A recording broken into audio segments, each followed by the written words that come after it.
I have come here to bury the last remnant of the Cold War in the Americas. US President Barack Obama makes a historic trip to Cuba as part of a reset with Latin America. Hello, I'm Arnold Naidu. This is The Heat.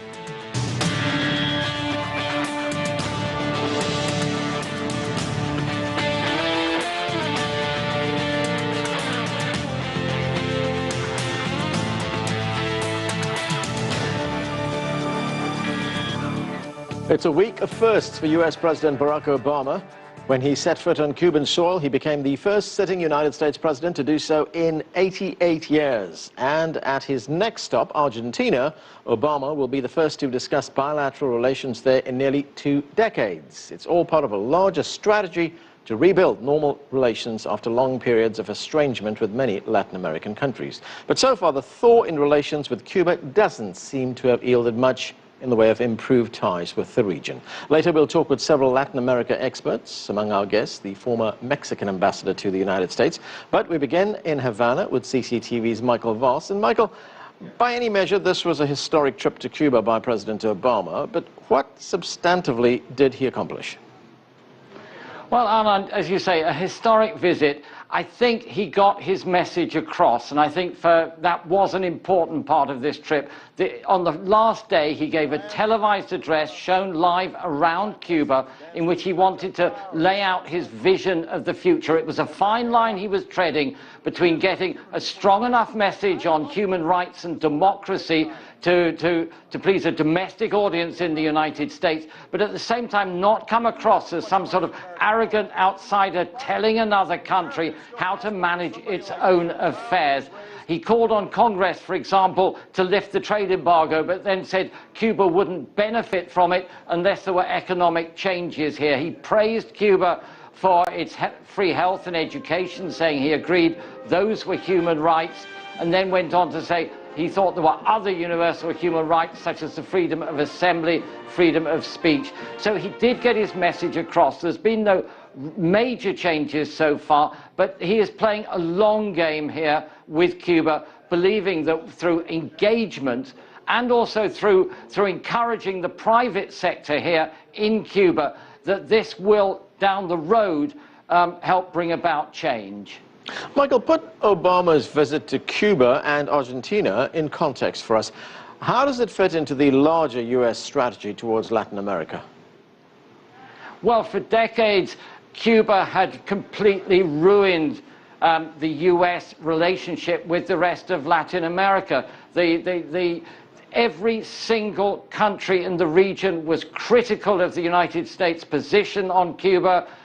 Former Secretary of State Hillary Clinton said a year or so ago that it was hurting the US strategic interests in Latin America. So restoring this relationship with Cuba really was the first step towards rebuilding that relationship. It's taken a great big problem and taken it away. There's still a lot of issues to resolve. He's in the air now. He's left Cuba. He's going to Argentina.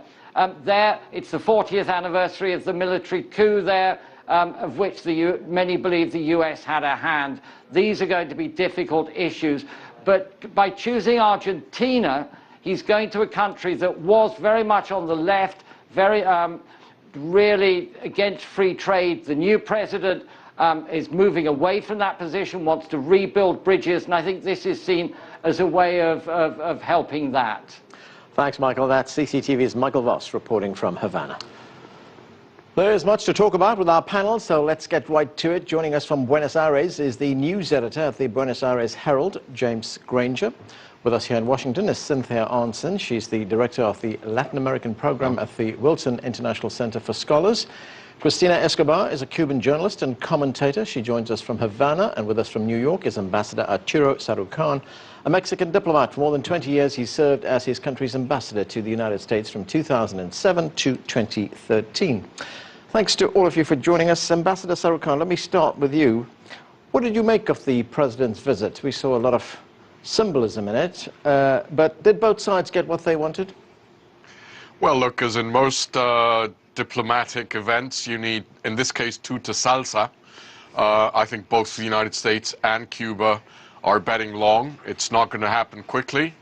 There will be a process, I think, which will hopefully build the momentum and the constituencies, both in Cuba and in the United States, that start betting in favor of the normalization of relations and the slow process of rebuilding a relationship that was one of the most poisonous and toxic bilateral relationships in the America. Christina, some of the Cubans I've spoken to about this visit say it was a good first step, but they're reserving judgment on what this could mean for the future. What are ordinary Cubans saying about this? How are they looking at this visit? Well, Obama has had a very warm welcome here in Cuba, but of course there's a lot of questions about the future and what could this mean for the Cubans and for the Cuban people and for the future of Cuba. And even though the president has shown himself as a friend of Cubans, those words he mentioned this morning in the speech in the theater in Havana this morning, even though that we are very clear that the embargo is still in place, that Obama has only 10 months in the White House, and that could rapidly change after the next president, and that the President Obama, even though has shown much more understanding of the reality of Cuba and much more respect to the Cuban government and to the Cuban institutions, is still following a very clear path towards positioning things like human rights, what I would like to call better political rights, where that's exactly what he addressed and he means when he talks about human rights in Cuba. Very centered on that, much more, I would say, than in any other country of the world, even though Cuba doesn't have those records that below of any other country of Latin America. I think that all of that raises questions in Cuba about how much honesty can we expect from the words of the President Barack Obama, but in any case, it's been a good visit, and people in Cuba are very happy because they feel that it's an acknowledgement of our society, of our country, of our government, and taking into consideration our history. Only that is enough. James, we are about to see the second part of President Obama's visit, his outreach to Latin America, if you like. This is the visit to Argentina. He's expected to land there in a short while. Why is this visit so important to Argentina? What is its significance? Well, you mentioned before, your reporter mentioned before about the change in the government, and that's a very big thing, obviously. Last week, Obama spoke and called the previous president anti-American in her stance. And President Mauricio Macri, when he took office, talked about returning to the world. Now, that meant two things. One, securing a deal with the holdout creditors, which relates to the debt that's been long-standing in Argentina and a long problem with international markets. And the second thing would be to do with human rights. Obama is coming on a very sensitive date for a lot of people here, and I would perhaps argue that the White House didn't exactly do its research. Initially, there was a disagreement about whether Obama would attend an event on the 24th, which really quite infuriated some human rights groups. But since then, he's decided to go and made a major announcement in terms of opening up some of the records that have been hidden from many of the human rights organizations, like the grandmothers of the Plaza de Mayo. These documents could really allow people to find out the truth about what happened to some of the 30,000 people that disappeared under the military dictatorship, and also allow some of those people that lost their children and their grandchildren to really discover their identities. So, I mean, there's twofolds. It's business and human rights, and both these things will really have a huge impact here in the country. Cynthia, when we look at this visit by President Obama, it will be seen as very significant, isn't it? He's basically changed decades of U.S. policy towards Cuba and to some extent towards Latin America as well. What did you make of it? Well, this is certainly the capstone of his Latin American policy. This is not the first trip by any means that he's taken to the region. He's visited Brazil and Chile and El Salvador. And I think Argentina was actually quite miffed when he went to Chile in 2011 and pointedly did not go to Buenos Aires. He's also attended a number of regional summits in Cartagena, in Trinidad and Tobago, where he has met in the region with a number of leaders.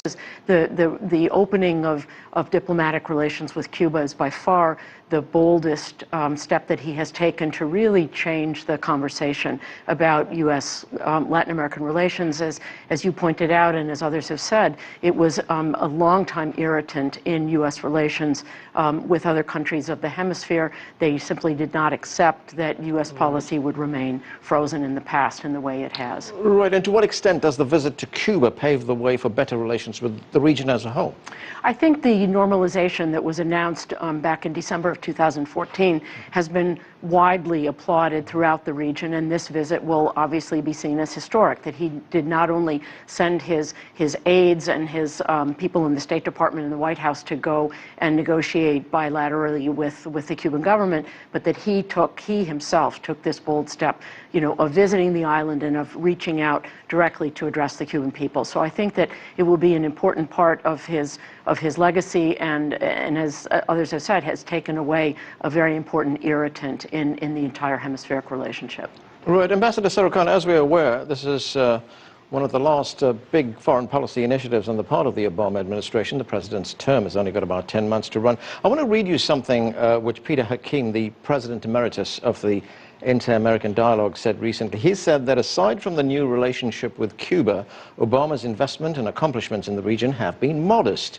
The Latin America, aside from immigration issues, has hardly been mentioned in the U.S. presidential campaign, and that suggests that its priority is unlikely to rise much in the coming period. Do you agree with that? Well, I've always said that trying to use presidential elections and campaigns as a benchmark of the relevance or priority of issues is probably the wrong benchmark. In many ways, Mexico in particular is at the top of that agenda because of the demagoguery and xenophobia of Donald Trump, and that isn't a good thing. One would prefer to have a completely different discussion regarding Mexico, immigration, and even trade in the Americas. So I think the president has certainly spent important political capital with certain countries in the region. I think this, as Cynthia says, is the capstone of how he wants to reframe the way the United States engages with the region. There have been three issues historically through which Latin America sees the United States and engages with the United States: drugs, immigration, and Cuba. One of those issues has now been put off the table because of this historic trip. The issue of how you confront drugs and the issue of how you reform immigration in the United States are still on the table, and because of what is happening in the campaign, will probably be kicked down the road until we have a new administration in Washington. All right, Christina, while the president was in Cuba, he declared what he called a new beginning, an open day in the relationship with Cuba. Does Cuba see it that way as well, or is there still mistrust between these two countries? I mean, you mentioned some of the obstacles that remain, things like Guantanamo, the blockade that's still in place, questions about human rights. How does Cuba see it the same way?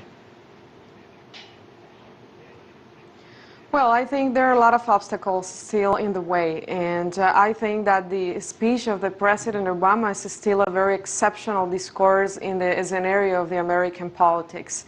There are not a lot of politicians like him that would say the things that he said here. Actually, Paul Ryan was just saying these days that Cuba is a nest for terrorism. Can you imagine saying that? So still in these days that we're living.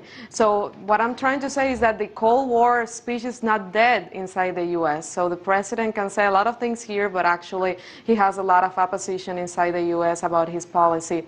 There are a lot of, I would say, obstacles in the way. It's not impossible to tackle them, to deal with them, but I think it depends on the political will of the next president of the United States. There's the Guantanamo issue, which is still a thing. There's the migration policy, and the previous panelist was talking about the things that Obama had as a priority in Latin America. He was talking about drugs. Cuba is the only country of the region that actually controls drugs trafficking in our coasts, and then also the immigration issue. Cuba has a deal with that, taking into consideration that we have the Cuban Adjustment Act, which is a legislation that allows the Cubans that just put a foot on American soil They have privileges that any other citizen of the world has, which is a promotion to immigration towards the U.S. When you deport thousands of Latin Americans every day, Cubans are very welcome to enter the U.S., by the way, illegally, because getting a visa in the U.S. Embassy is practically impossible here nowadays. So that's going to be an issue, the Cuban Adjustment Act, and of course the blockade. There's some things that are a prerogative of the president. He's changed some things, but still they're in contradiction with the very complex system of sanctions that are codified in the Helms-Burton Act that was passed in 1996. That's up to the Congress, and of course, as everything has been because of the President Obama, the next president could change that. That's why he's trying to give some freedoms that the Americans did not have previously, like coming to Cuba, like receiving cruises here, giving licenses for that, allowing more American companies to have business here in Cuba, so it could be harder for the next president to actually say to all those people, you can't do that just because I don't want. So it's a way of opening this, but I would say there are a lot of obstacles, and there are a lot of people that are still trying to find more obstacles to these dialogues. The claims issue is quite is part of the dialogue. Of course, there are going to be a lot of challenges. I think it depends on the political will. And I think the Cuban government has demonstrated with this visit that has a lot of willingness of hearing pretty much anything, because Obama pointed out a lot of very controversial issues here in Havana.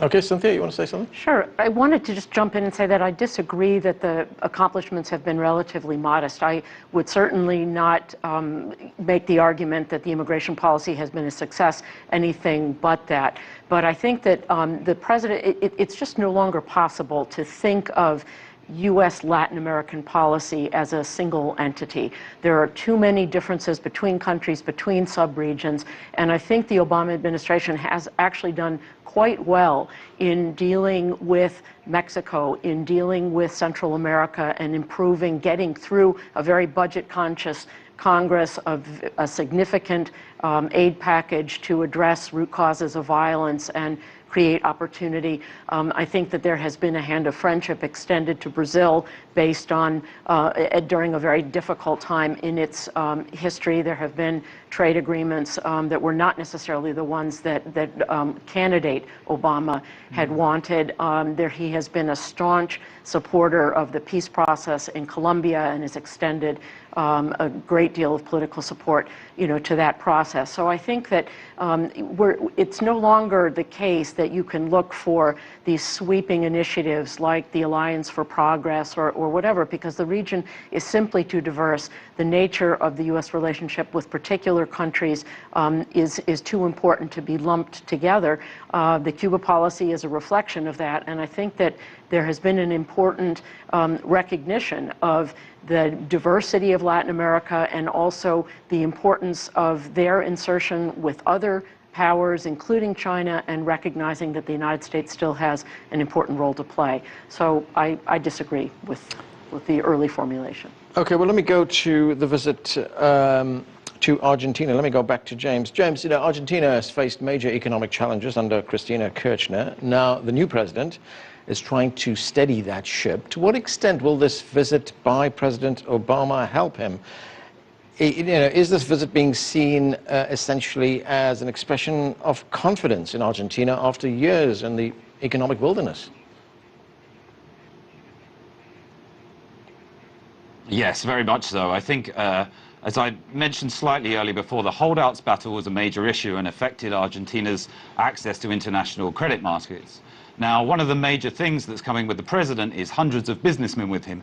And tomorrow, in an event at La Rural, one of the exhibition grounds here, will be hundreds of businessmen who will be looking to try and seal deals with the respective parts of the governments. Under Cristina Fernández de Kirchner, we had protectionism for lemons, maybe beef, some of the major exports of Argentina, and all indications that those things are going to open up very rapidly. Just going back to the previous point with the previous guest, I very much agree with the issue about diversity in Latin America, and I think that's one thing that's really key. One thing that's been illustrated here is the difference in the attitudes between the two governments. And yes, very much I see Obama's visit as a big vote of confidence for Mauricio Macri, who in his first days in office went straight to Davos, went straight to these international groups, and has hosted as many international leaders as possible. His focus is on the economy, and he thinks if he can get that running, then he will benefit politically. Ambassador, the relationship with Brazil, Cynthia mentioned that a moment ago. This is a country that has had a close relationship with the United States. Of course, it nosedived after Brazil discovered that the National Security Agency here in the United States was spying on President Dilma Rousseff, was actually listening to her telephone calls. Where does that relationship stand right now? Well, I think it's improved in important ways after the NSA revelations. I think there's been a concerted effort on both ends of that relationship to improve a bilateral nexus that is critically important in the Americas. But obviously the domestic political events that are unfolding in Brazil today mean that a government that would have in normal circumstances a much wider bandwidth to be able to deal with either the US or other pressing regional or global issues is concentrated on a very complex political dynamic. Christina, how significant was President Obama's declaration in Cuba that Cuba's future will be determined by Cubans? Is this, in many respects, do you see it as a marked change from previous U.S. policy and from previous U.S. administrations? I mean, in some instances, U.S. presidents have tried to overthrow leaders in Cuba, have tried to assassinate them. So how important was that, that statement that he made, that this has to be worked out by Cubans? No, it's a big change. It's a moment in which we're seeing, this is not, saying that historic is not just a word that we journalists invent to make news. It's actually historic to listen to a president like Obama talking openly to the Cuban president about what he thinks, at least what he wants to address to the Cuban people. And I think this visit has erased, or at least gives another perspective on a lot of stereotypes about Cuba. And what Obama's been saying, that the future of Cuba depends on the Cubans, is something that the Cuban government have been saying a lot of time in order to ask to the American government not to interfere in the Cuban issues, which is something that has happened a lot. And of course, seeing a dialogue, just the private dialogue between the two presidents lasted for around 2 hours. That's a lot. A lot of talking, a lot of issues were dealt with there, and I think, of course, it's a major change. It's idea, and by the way, there's a lot about Obama, and I think there's a lot about to talk about Raúl Castro as a leader, as a person able to talk with someone that, of course, he does not agree in everything that he says. I think it's quite important. The declarations that he made today are, some people, I've talked to some people, and some people were not that happy with the fact that the President Obama did not address about how much determined Cuba has been by the policy of blockade or embargo, how much the Cuban economy has been affected by that, and the Cubans have been affected by that. And there's a wide consensus in Cuba, even though they might agree or not with the Cuban government, there's a wide consensus in that fact that the blockade is quite important. And the President Obama did not talk about that. He just talked, let's forget the history, let's forget the past, and just move along. It's not that easy, because forgetting the history gives you the risk of committing the same mistakes of the past. So you have to be able to take account, to take into consideration the history in order to move to the future. It's something that a lot of people were talking about today, but of course the speech of the president was broadcasted for the entire country.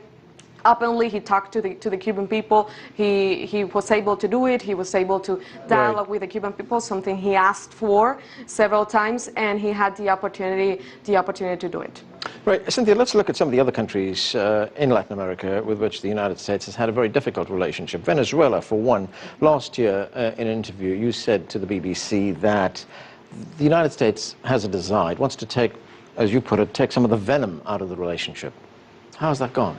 Well, I think it went very poorly about a year ago when the U.S. government declared sanctions against Venezuela, and because of the way U.S. law is written, used language that declared Venezuela a national security threat to the United States, which of course was a very unfortunate turn of phrase. The White House immediately backtracked and I think did not see it coming, the extent to which that would be repudiated by countries around the hemisphere, but also be used by the Venezuelan government itself. to cast the U.S. government as a threat to its existence. I think there has been very little that the United States could do to influence the political situation or the economic situation in Venezuela in a positive direction. And simply by staying out of the way and not making itself the issue, I think that also has been a big contribution. There has been a tendency and a commitment, on the part of the Obama administration to work multilaterally, to work with other countries, with Chile, with now Argentina, with Brazil, that also are concerned, with Colombia, are concerned about the potential for an implosion of some kind, the country is already an economic and humanitarian and political disaster, and to try to overcome some of the polarization. And I think that they've done that in an intelligent way that has avoided making themselves the issue. Okay. And Ambassador, let's look at the relationship with Mexico. You were the top Mexican diplomat to the United States for many years. Over the past few months, we've been hearing very derogatory statements and comments and insults about Mexico and Mexicans during this U.S. presidential campaign season. But, these countries are close economic allies. It's the third biggest trading partner for the United States. So how would you characterize the relationship right now? Well, I think fortunately this is a relationship that, because of NAFTA, because of the security relationship that was triggered as a result of 9/11, is stronger than the flatulence of Donald Trump, and it would take much more than that to derail a relationship that is so institutionalized. Now, having said that, of course, the tone of the GOP campaign is going to leave scars regardless of who wins in November. He has talked about Mexican migrants in a way that is extremely derogatory and xenophobic. The media and public opinion in Mexico have obviously latched onto this discourse and have rejected it. And the problem at the end of the day is that he is a fact-free walking zone by ignoring the critically important two-way trade between Mexico and the United States. When he talks about slapping tariffs on Mexican exports to the United States, he hasn't realized that of every dollar that Mexico exports to the United States, 42 cents are of U.S. products. So it would be a known goal that Trump would score if he were to try and trigger a trade war with the United States. So the problem again is an individual who is saying something either false or misleading every 5 minutes on average. Okay, and that's where we have to leave it. Ambassador Arturo Sarucán, Cristina Escobar, Cynthia Onson, and James Granger in Buenos Aires. Thanks to all of you for joining us. That's it for this edition of The Heat. I'm Arnold Naidu in Washington, D.C. Thanks for being with us.